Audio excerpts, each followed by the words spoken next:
हमारा पड़ोसी देश पाकिस्तान आज भूखमरी की स्थिति से गुजर रहा है। वहाँ के लोगों में आटे और चावल के लिए मारामारी हो रही है और लोग तड़प रहे हैं कि उनके पास खाने के लिए एक वक्त की रोटी कम से कम आ जाती है। और पाकिस्तान की सरकार को ये समझ में नहीं आ रहा है कि इस स्थिति से निपटने के लिए उसको किस तरह की कदम बढ़ानी चाहिए और किसके दरवाजे पर जाकर अब मदद की गुहार लगानी चाहिए।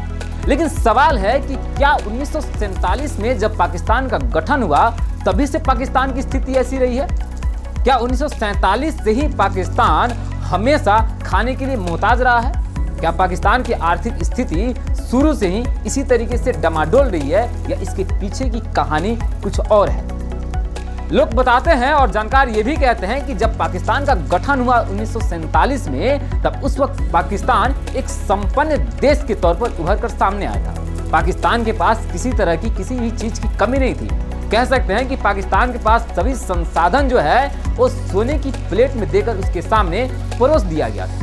फिर ऐसा क्या हुआ कि पाकिस्तान जो इतना समृद्ध था और हर सुविधा उसको प्लेट में देकर थमा दिया गया था, आज शीर्ष से गर्त तक आ चुका है और उसकी जनता आज दाने दाने के लिए मोहताज है और भूखमरी की स्थिति से पाकिस्तान गुजर रहा है। तो चलिए आज हम बात कर लेते हैं पाकिस्तान की शीर्ष से गर्त तक आने की कहानी में के पीछे की कारण क्या है और कौन कौन से लोग इसके पीछे जिम्मेदार हैं। नमस्कार, जय हिंद, मैं हूं धनजीत तिवारी। आप देख रहे हैं हाइलाइट्स न्यूज। 1947 में जब पाकिस्तान एक देश के तौर पर उभर कर सामने आया तो आर्थिक रूप से पूरा संपन्न देश था। पाकिस्तान के ऊपर किसी भी तरह की कर्ज या किसी भी तरह की देनदारी नहीं थी। उपनिवेशिक भारत से अलग होकर पाकिस्तान एक देश तो बना था, लेकिन स्वतंत्र भारत ने कभी पाकिस्तान पर दबाव नहीं बनाया कि उपनिवेश के समय में भारत के ऊपर जो भी कर्जे हैं उसका एक हिस्सा पाकिस्तान के ऊपर भी जाना चाहिए। साथ ही साथ ये भी था कि महात्मा गांधी के सिद्धांतों की वजह से जब पाकिस्तान अलग हुआ तो पाकिस्तान को चलाने के लिए 75 करोड़ रुपए भी दिए गए थे। लेकिन उसके बाद भी इतना ही पे भारत नहीं रुका। भारत की अपनी सहनशीलता और महात्मा गांधी की सिद्धांतों की वजह से पाकिस्तान को और भी बहुत सारी सुविधाएं दी गई। मैं यहाँ पे आपको बताते चलूं कि पाकिस्तान का गठन होने के बाद पाकिस्तान में 1 साल तक मुद्रा के तौर पे भारत का रुपया ही चलन में रहा। उसके बाद भी पाकिस्तान ने अपने केंद्रीय बैंक की स्थापना नहीं किया था, तो अगले 1 साल तक फिर से पाकिस्तान के मुद्रा की छपाई भारत में ही भारत की आरबीआई करती थी। उसके बाद जाकर वहां पे पाकिस्तान ने अपनी सेंट्रल बैंक की स्थापना की और तब पाकिस्तान का मुद्रा पाकिस्तान में छपने लगा। पाकिस्तान की दुर्दशा की बात तो हम करेंगे ही, लेकिन उससे पहले जरूरी ये भी है कि आप लोग इस चैनल को सब्सक्राइब करें, हमारे वीडियो को लाइक करें और वीडियो को शेयर जरूर करें। चलिए अब हम बढ़ लेते हैं आगे। कहा जाता है कि शुरू के दौर में जो पाकिस्तान की आर्थिक स्थिति थी वो भारत से अच्छी थी। अर्थव्यवस्था के मामले में पाकिस्तान भारत से आगे निकल चुका था।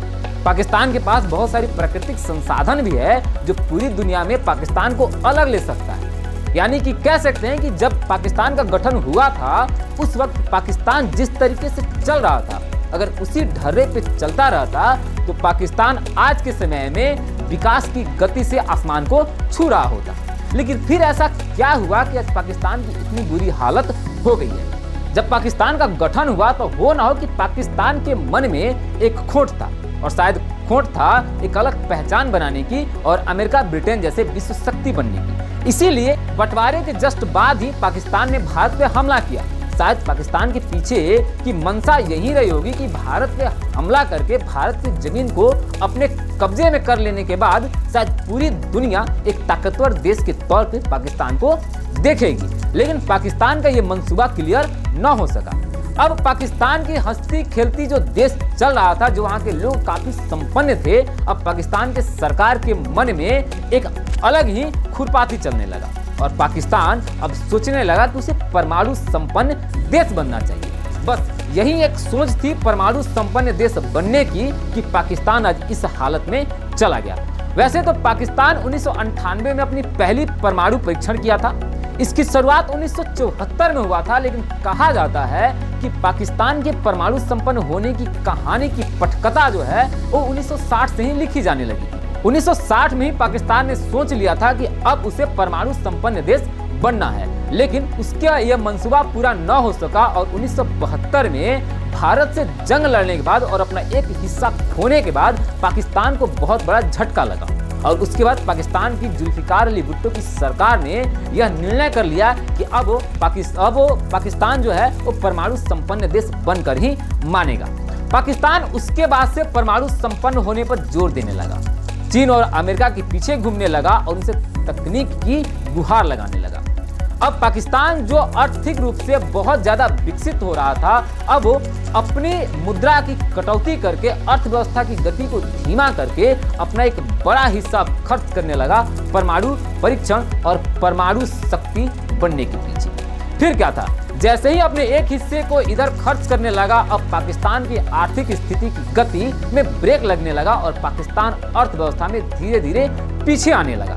हालांकि एक तो पाकिस्तान का एक तरफा गलती था जिसमें पाकिस्तान की अर्थव्यवस्था डगमगा ही रही थी, लेकिन पाकिस्तान के दिमाग में एक और खुरपाती चल रहा था और पाकिस्तान के दिमाग में जो एक खुरपाती चल रहा था वो था आतंकवाद को पनाह देकर आतंकवाद को आगे बढ़ाने की कहानी।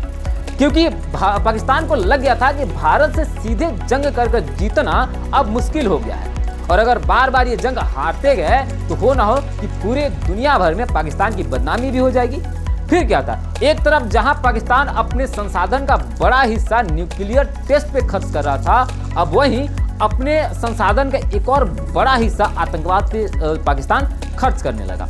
पहले तो पाकिस्तान की अर्थव्यवस्था में छोटी सी ब्रेक लगी थी, लेकिन अब यह ब्रेक काफी तगड़ी हो गई और पाकिस्तान की अर्थव्यवस्था रुक सी गई थी। इसके बाद से ही पाकिस्तान की अर्थव्यवस्था पूरी तरीके से थम गई। पाकिस्तान धीरे धीरे गर्त में जाने लगा। स्थिति ऐसी हो गई कि ना तो पाकिस्तान की आर्मी किसी के ढंग की हुई और ना ही पाकिस्तान का आतंकवादी संगठन पाकिस्तान के किसी काम आया। हाँ, अगर पाकिस्तान का आतंकवादी संगठन किसी काम आया तो सिर्फ इतना कि पाकिस्तान में कब किसकी सरकार बनेगी इसका निर्णय आतंकवादी संगठन ही लेता है। लेकिन पाकिस्तान को जो सबसे बड़ा झटका लगा वो था अर्थव्यवस्था के मामले में। पाकिस्तान का अर्थव्यवस्था पूरी तरीके से चौपट हो चुका था। पाकिस्तान के सारे खजाने अब न्यूक्लियर पावर बनने में और आतंकवाद को पालने में खर्च हो चुके थे और अब पाकिस्तान को अपना दिनचर्या चलाने के लिए एक ही रास्ता था कि पाकिस्तान कर्ज मांगे। स्थिति ऐसी हो गई कि पाकिस्तान कर्ज के नीचे दबता गया और इतना दब गया कि पाकिस्तान को अपनी जमीनें बेचनी पड़ी।